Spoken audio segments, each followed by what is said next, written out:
A minha saudação a você, querido irmão, querida irmã, você que nos assiste e ouve neste dia com a paz de nosso Senhor e Salvador Jesus Cristo. Rogo a Deus para que mais uma vez, juntos, examinando a sua santa e bendita palavra, tenhamos a direção do Espírito Santo para compreendermos a vontade de Deus para nossas vidas, trilhar o caminho da salvação. Nós vamos hoje meditar no livro de Atos dos Apóstolos, no capítulo 15, sobre como ser salvo. Como que nós vamos ser salvos? O que eu tenho que fazer para ser salvo? São muitos versículos, a palavra de Deus é rica, o Novo Testamento é rico em nos mostrar esta salvação.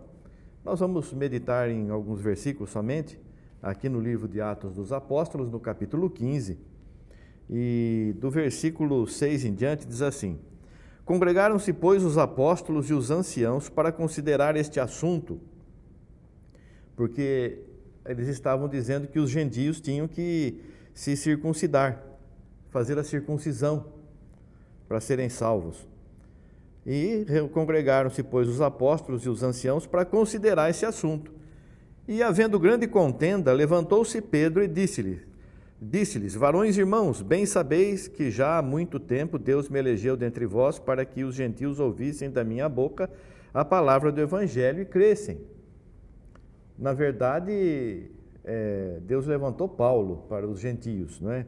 Foi chamado apóstolo dos gentios. Pedro foi enviado também. E Deus, que conhece os corações, lhes deu testemunho, dando-lhes o Espírito Santo, assim como também a nós, porque Pedro havia sido chamado para anunciar o Evangelho, e o Evangelho foi derramado ali naquelas pessoas que haviam recebido a palavra de Deus e se converteram. E enquanto Pedro falava, o Espírito Santo foi derramado naquelas pessoas. Aquelas pessoas eram gentias, pessoas que não eram judeus. Gentio e judeu é uma diferença que era feita nas Escrituras, que gentio eram todos aqueles que não eram judeus.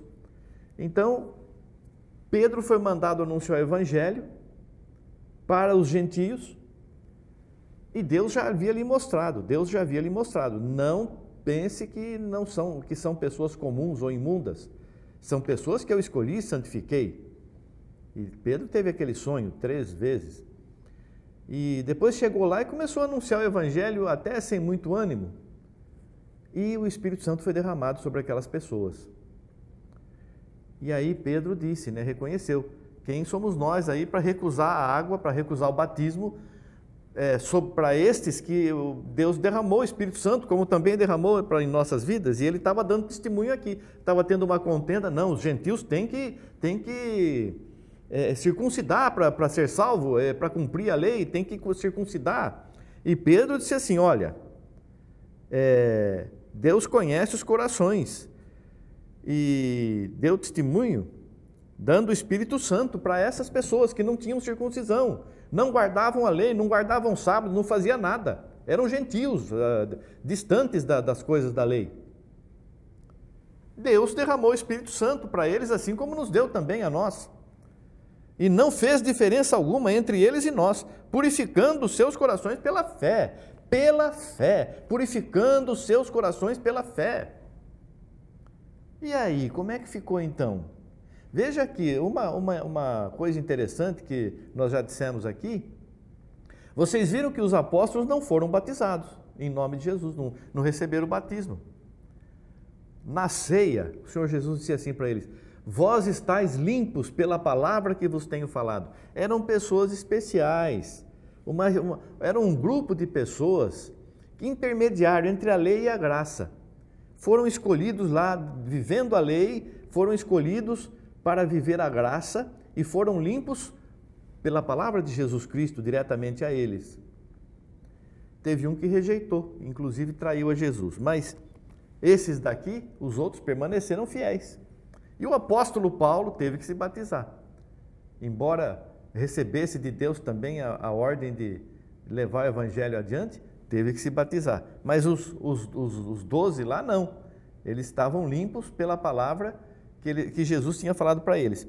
E aqui Pedro está dando testemunho. Como vocês querem colocar eles na lei, se Deus derramou o Espírito Santo sobre eles e eles não guardavam a lei? E Deus não fez diferença entre eles e nós. Agora, pois, por que tentais a Deus, pondo sobre a cerviz dos discípulos, colocando nos ombros dos discípulos, um peso, um jugo, que nem nós, que nem nossos pais, nem nós pudemos suportar? Que jugo que é esse? Era a lei. Mas cremos que seremos salvos pela graça do Senhor Jesus Cristo, como eles também. Tanto nós como eles seremos salvos pela graça de nosso Senhor Jesus Cristo. É o que diz a palavra. Dos dois povos, de judeus e gentios, fez um só, os cristãos, aqueles que são salvos pelo sacrifício de Jesus Cristo, pela graça do Senhor Jesus Cristo. Graça é uma bênção que nós, além de não merecer, não tínhamos pedido. Ele preparou tudo para nós, está tudo pronto. Você não tem que pedir, Senhor, prepara um caminho para mim, prepara a minha salvação. Não, já está tudo preparado. É só você chegar e falar, eu quero servir a Jesus Cristo, eu quero obedecer a Jesus Cristo, eu quero que Jesus more na minha vida, faça de mim um templo do Espírito Santo. Eu quero ser servo de Deus. Eu quero, e você, irmã, quer ser serva de Deus. É assim, é a graça, é de graça. E aqui diz, então toda a multidão se calou, já não estavam mais contendendo, e escutava a Barnabé e a Paulo, que contavam quão grandes sinais e prodígios Deus havia feito por meio deles entre os gentios. Agora já não era mais Pedro que estava testemunhando de que Deus não tinha feito acepção de pessoas, Deus não fazia acepção de pessoas, mas que lhe agrada aquele que é justo em qualquer nação e obra e faz o que é bom e o que é justo, como Pedro também deu testemunho lá perante Cornélio.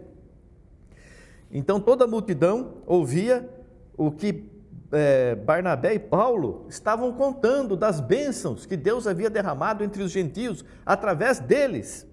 E havendo-se eles calado, tomou Tiago a palavra dizendo, aqui já outro apóstolo, Tiago, varões e irmãos, ouvi-me.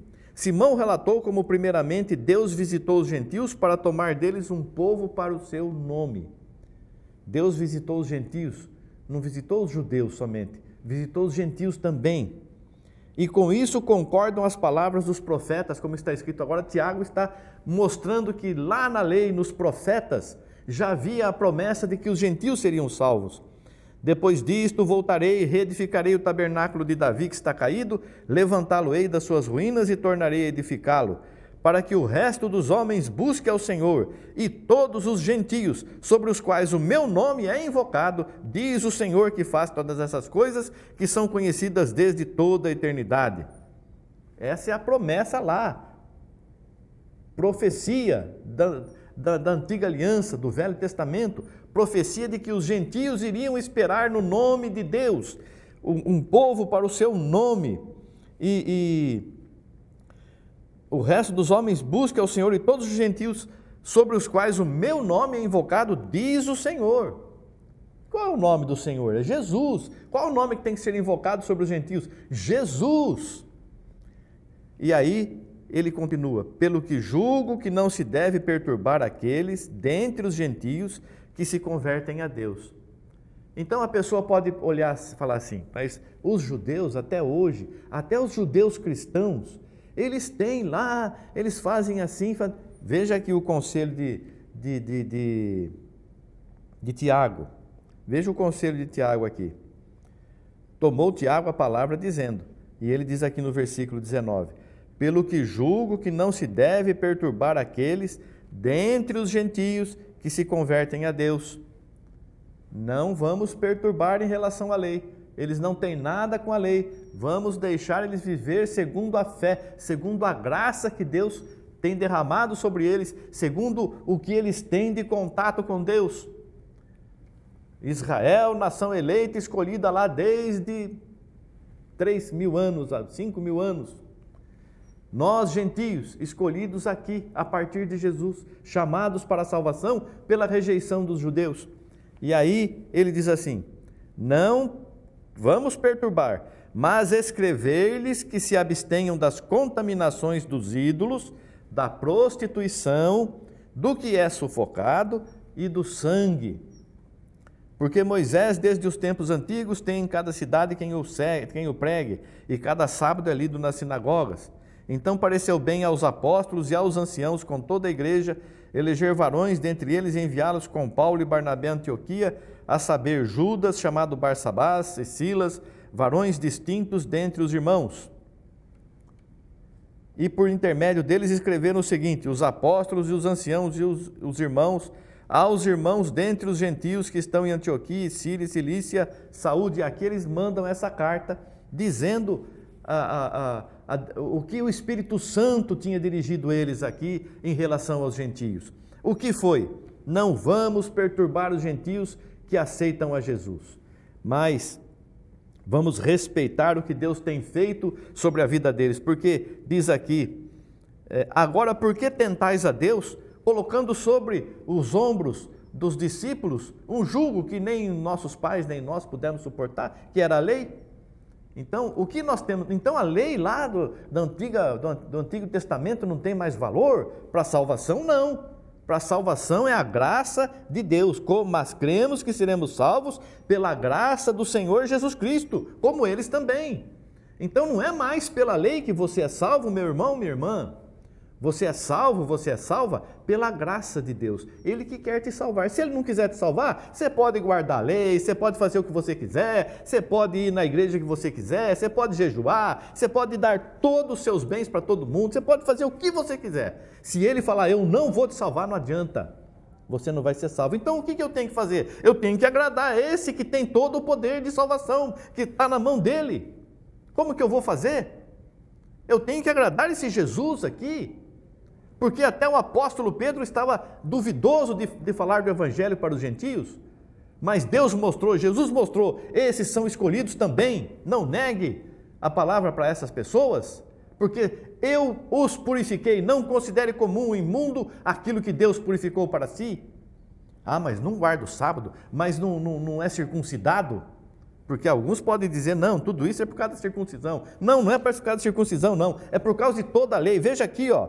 Escrever-lhes que se abstenham das contaminações dos ídolos, da prostituição, do que é sufocado e do sangue. Não fala de sábado, não fala de circuncisão, não fala de oferta, não fala de nada.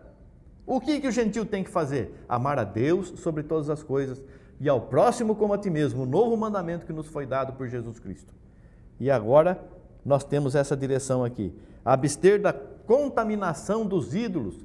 O que é contaminação dos ídolos? Você participar da mesa dos ídolos, você adorar ídolos, você confiar numa imagem, confiar numa pessoa, porque ídolo não é só escultura, fotografia, são pessoas, tudo que entra no teu coração e que substitui Deus, você em vez de pedir para Deus, pede para isso, ou para aquilo, ou para aquele outro, em vez de você pedir para Deus, pede para outro, de outra forma, alguma qualquer outra coisa, está no lugar de Deus, você não está pedindo para Deus. Isso é ídolo, isso é o ídolo. Isso contamina e tira a tua salvação. Se abster disso aí. E também da prostituição.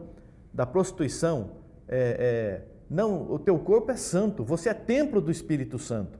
Como você pode deixar que o teu corpo permitir fazer coisas que desagradam a Deus? Levar este templo santo, que é o teu corpo, para praticar atos contrários a quem mora na tua vida, que é Deus? Teu corpo é santo e todo o teu corpo, tudo é santo. Então, viva dignamente da santidade que você foi colocado. Também apartar da prostituição do que é sufocado. Nos alimentar somente daquilo que não tem mais o sangue, que foi tirado o sangue. Mas também é uma recomendação do apóstolo. Quando for comprar lá no açougue, não pergunta se é sufocado ou se não é, por causa da consciência. Chegou lá, está lá para vender, você... Agora, se você pode comprar alguma coisa que você sabe, tem certeza que não é sufocado, que foi abatido, o animal foi abatido conforme a recomendação para tirar o sangue, então você aproveite e faça uso disso. Se não, chega no local e não pergunta não, se é sufocado ou se não é, por causa da consciência. E do sangue, né? E se abster do sangue. Não se alimentar com sangue. E transfusão de sangue? Pode? O sangue é vida, a vida do corpo é o sangue. Se você está precisando de receber sangue, você não vai ficar questionando isso. Não, o sangue não pode. Você vai falar, não, eu estou precisando, pelo amor de Deus, porque isso não é alimentação, isso é dar a sua vida pelo seu semelhante. Você está dando a sua vida pelo seu semelhante. Isso pode sim salvar alguém, dando a sua vida pelo seu semelhante. Então, irmãos, nós, os judeus e nós, somos todos salvos pela graça de Jesus Cristo.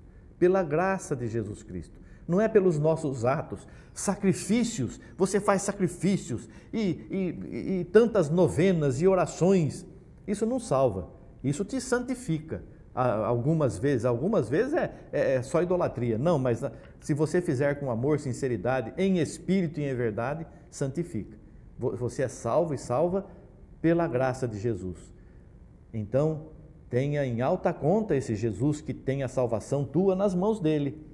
Agrade ele, faça tudo o que ele quer e ele te abençoará. Deus abençoe você, querido irmão, querida irmã. O Espírito Santo fale mais alto nos nossos corações. Obrigado, Senhor. Amém. Graças a Deus. Amém. Amém.